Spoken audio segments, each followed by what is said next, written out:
My 19 female mom was not active in my life when I was young. She left it all to my dad.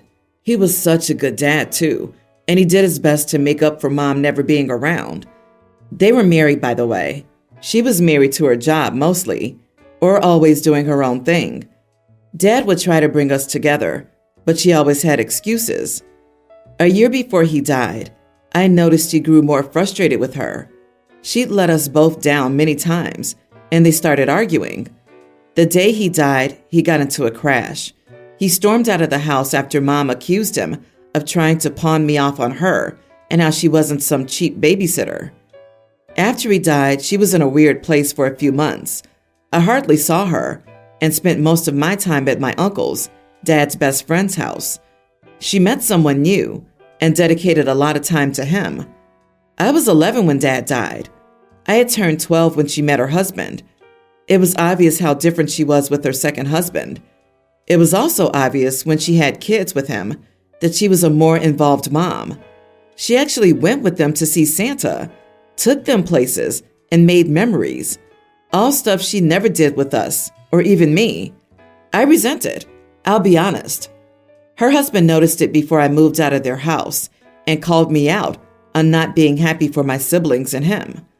I told him he got everything my dad had begged for, that I would not be happy she let my dad die unhappy, and she'd made me unhappy my whole childhood. He called me childish. I told him I could care less about his opinion or happiness. I moved out before I graduated and before I even turned 18. I live with my uncle now. It was just better. Ever since Mom has been like, why don't you visit? Why do you never call? Why do you never answer text? She texted me twice before that point in 3 months. She asked to meet me last week, so I did since she was paying. She told me she was doing better by her family now and didn't like that I carried such a clear grudge. She said she's doing everything with them to make sure they don't miss her as I did, and I should be happy for her and them, that she'd like to think my dad would be happy for her. I told her there was no way he would have been happy. She ignored the kids she had with him and did everything he wanted with me for her other kids. I told her at the end of his life, Dad probably didn't even love her anymore, like she clearly never loved us. I told her I would never be happy that she was doing better with her do-over family. She could take her pawning off and cheap babysitter butt and stay away from me. She called me spiteful and said I should love my siblings enough to be glad for them at least. She also sent me a text over the weekend saying that I'm just like she was and congratulations for being what I hate. Am I the idiot? Also, I use siblings in quotes because I don't consider them that.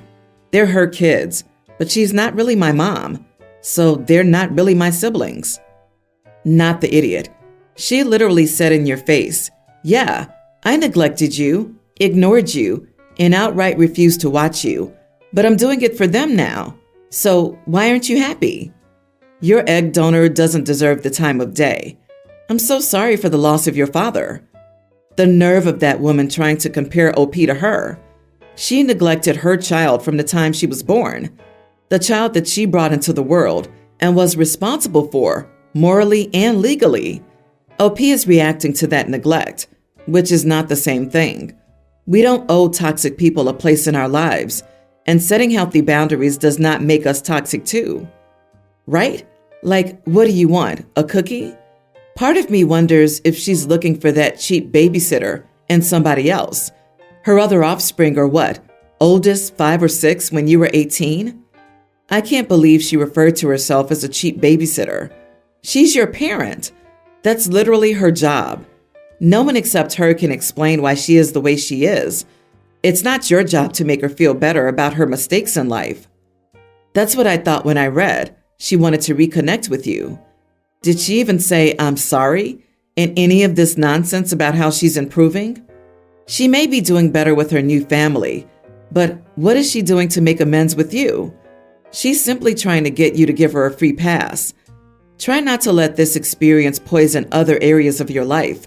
Seek help if you need it, and move on in a positive way. Kiddo, you will be just fine. I, 25 male, have been married to my wife, Lisa, 24, for 2 years now. Our families are pretty close with each other, and we're extremely tight-knit. Lisa has 2 siblings, an older brother, David, 28, and a much younger sister, Katie, who's a tween. I also have an older brother. We'll call him John, 29. My brother John and my wife's brother, David, are also close with each other. A few days ago, Katie had her birthday party. All of us were there, me and Lisa, David, John, and his wife, and my nephew. Also, there were some aunts, uncles, and cousins, and some of Kate's classmates and friends were there as well. It's an outdoor party, and we're all just chilling out and having fun. All of us were there while Kate was blowing out her candles and cutting the cake. We all sang her happy birthday. After cutting the cake and getting food, Katie, her friends, and her cousins were just playing games. The other adults and I are talking in chairs until I noticed David had left to go inside the house. I thought nothing of it. I figured he was just going to the bathroom. After a while, I started to get suspicious, and I went inside to look for David. I saw him inside smoking. I knew he was a smoker, but I still obviously weirded out as this was his younger sister's birthday party, and he shouldn't be smoking there. He told me that he was being quick and that he wasn't outside near the other kids and adults or my wife Lisa, who has asthma.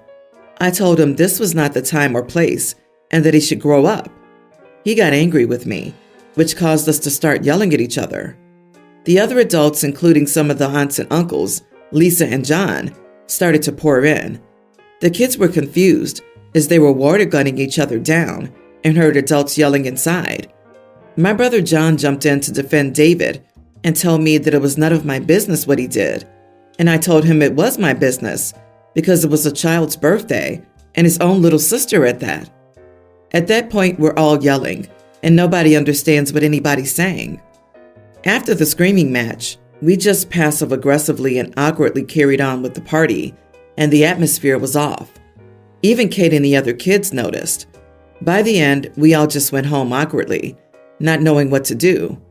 Now David isn't answering any of my calls, and while John is trying his best to fix things, he still thinks I'm the idiot for getting into David's business. My wife says I was in the right to yell at him. So, am I the idiot? Edit. It was at their parents' place, and they've expressed to my wife and me they hate the smell of smoke, but haven't communicated anything with him yet because they're bad at communication. You are the idiot. You started a fight to make yourself feel superior.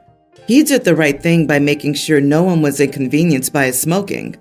The only people with any right to complain about what happened were those whose houses he was smoking inside. It's none of your business. Yeah, I think the saddest part of all of this is OP actively sought out a confrontation. Like, someone went inside their parents' house, and you got suspicious of what they were doing, so you went to find them? What if he just laid down and dozed off? Was it any of OP's business what the son might be doing in his own parents' house? Ugh, this is a holier-than-thou sitch, and it just makes OP look terrible. OP ruined a child's birthday party by trying to play alpha with his new brother-in-law. OP, did you yell at the birthday girl for blowing out the candles? How disgusting. Who even does that anymore post-global issue? Not your house, not your party. Get off your high horse. I, 43 female, have 2 daughters, Sam 22 and Kathy teen. Our family was dirt poor as Sam was growing up. It was a bad time overall. We knew something needed to change when Sam was 8, so I went to college at night. We could only afford a few classes a semester, so it took longer than 4 years. I finally graduated when Sam was 14, but we were still poor, even with the new much better job due to debt. When she was 18, it finally got a lot better. I got really lucky and ended up in a high-demand field. We went from struggling for food on the table to going on vacation twice a year without problems. Kathy was a teen when we were much more stable, so her and Sam's childhoods are a lot different.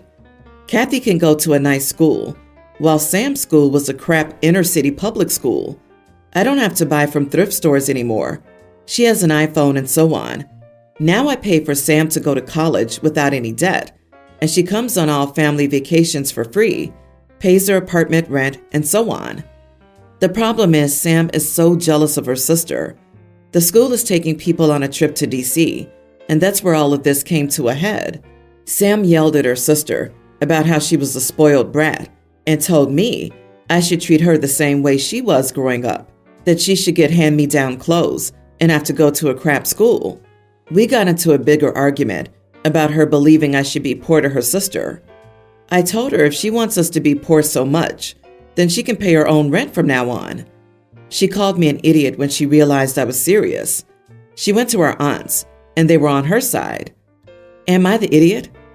You are the idiot because you're failing to realize how badly your oldest daughter's childhood hurt her. Yes, you're helping her now, but that doesn't undo the damage already done. Keep doing what you're doing that benefits each girl. Family therapy would be a huge benefit for everyone. OP, people with difficult childhoods can be jealous of their own children. It would have been a surprise if she wasn't jealous of her sister. It's a trauma that needs to be addressed on top of what you do for your eldest daughter. Throwing money at it doesn't undo the past, and you need to acknowledge the fact that you gave your oldest daughter a traumatic childhood. I genuinely don't understand how someone can see their parent struggling for them when they were younger, then have their parent paying rent and college for them, and still not being appreciative. Sure, her sister might have a better situation going on now, but financial security can change quickly, and the next thing you know, the sibling has to go into debt to pay through college. I can see where the resentment comes from, but at some point, you have to stop being the victim and take accountability for your own crafty behavior. OP is not the idiot. Her daughter has no idea how lucky she is for the free ride through her early 20s. OP, please don't listen to these people. They don't have a clue.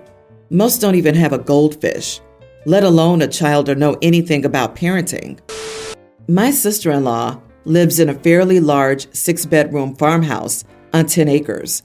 We're building a home across the street, and in the meantime, we have a camper parked on sister-in-law's property. The only time we go into our house is to use the bathroom or shower. We have electricity in the camper, but no running water. The rest of the time, we are across the street building, and our kids, teen male, tween female, pre-tween male, are with us, helping. We pay sister-in-law $180 a week to park our camper there, which is campground prices.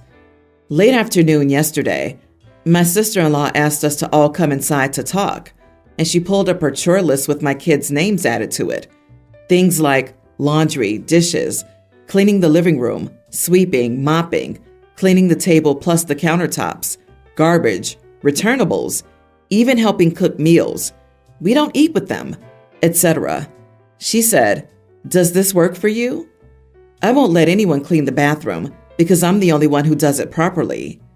I immediately said, "No, my kids don't even go in our house unless they're showering or using the toilet. So if anything, I'd make them clean the bathroom, not the rest of the house they don't use.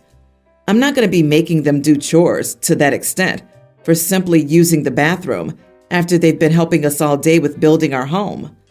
My sister-in-law, who works all the time, says, "The kids are in here much more than that because all my snacks are gone, and I always come home to a trashed house, and I didn't before you guys started staying here." She's clearly not putting two and two together because her daughter, tween, has had consistent friends for the past 2 weeks since school let out, and her husband, 46, does nothing to parent, which I brought to her attention. My kids don't eat her food at all, either. I've made a point to preach to my kids about minimizing our footprint here for this specific reason, her trying to blame my kids for her trashed house. My husband is saying that maybe I should just allow her to add the kids to 1 or 2 chores a week to keep his sister at bay. But I've refused. We pay to be here, and we don't go indoors at all unless it's for the bathroom, as I've stated.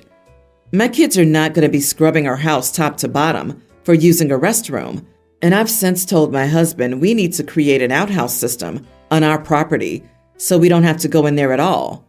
He says I'm making things more difficult, when in reality, I'm protecting my kids from being used. Am I the idiot?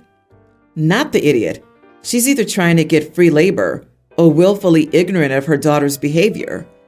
Having your kids take turns cleaning the bathroom would be reasonable because you use that. Nothing else is reasonable because you don't use it. Try to get a porta potty or a similar system in your yard as soon as possible. Did you have water in your yard running? Invest some bucks in installing in your own bathroom temporarily. It'll be worth every cent. It'll give you freedom and peace. Your kids shouldn't be expected to be maids for a house they didn't help trash. Yep, your sister-in-law is blaming your kids because it's easier to do that than see her child and her husband is the problem. I agree with setting up something at your new property so your kids don't have to enter her house. And I don't agree with just caving to keep the peace. We all do it, but we shouldn't. Stick to your boundaries for sure. Don't let her take advantage. My stepdaughter, 24, and her boyfriend broke up recently, and she wants somewhere else to stay for a few months until her lease ends since she doesn't want to keep living with her ex. However, my wife and I have 2 little girls, toddlers and young grammar school age, and she's a terrible influence on them. She always tries to have friends over, and they're always loud and shouting in her bedroom when it's past the kids' bedtime. She's come home late after drinking and triggered our home alarms because she's too out of it to turn them off. I have to remind her multiple times to do her chores, and it's just aggravating to have to do that for an entire adult human. The last straw was when one of our little ones had a medical emergency, so we took her to the ER directly from school and asked stepdaughter to watch the younger one since the babysitter had to leave. When we came back, she had been drinking and couldn't understand why I was so mad, since my daughter went to sleep as normal anyways. My wife keeps asking me to reconsider letting her stay with us, but I put my foot down. I'm trying to do what's best for the kids. Still, my stepdaughter is also just generally a messy and unpleasant person to be around. I don't think my mental health could take having to live with her for a couple of months again. Am I the idiot? Edit. I have previously tried setting rules and boundaries with her, such as doing chores on time or keeping quiet past the kids' bedtime, but they never worked. Not the idiot. Do not let her back in your home. If she gets a foot in the door, she will never leave, especially since your wife wants her there. A 24-year-old that drinks that much should not be around young kids. You have 2 very easily influenced children to think about. It's not only how she behaves and how the kids tend to soak up that behavior, it's also a huge safety issue. She sees nothing wrong with drinking heavily while caring for a little one. OP, that's actually pretty scary. Mix in her lack of respect, friends, and drinking behavior. You have a potentially huge issue. No, you're doing the right thing. She's 24. She needs to grow up. I'm sorry, but you are the idiot for not working with your wife to help your daughter out. Your wife, her biological mother, wants her daughter to live with you. Would you refuse it if it was your biological child wanting to return home? Some step-parents are great, but many are harder on the stepchildren. It's hard being a stepchild when you see your half-siblings or step-siblings getting better treatment. When you marry your wife, you agree to treat her children as your own. I would respect your wife's wishes and work with her to help her child.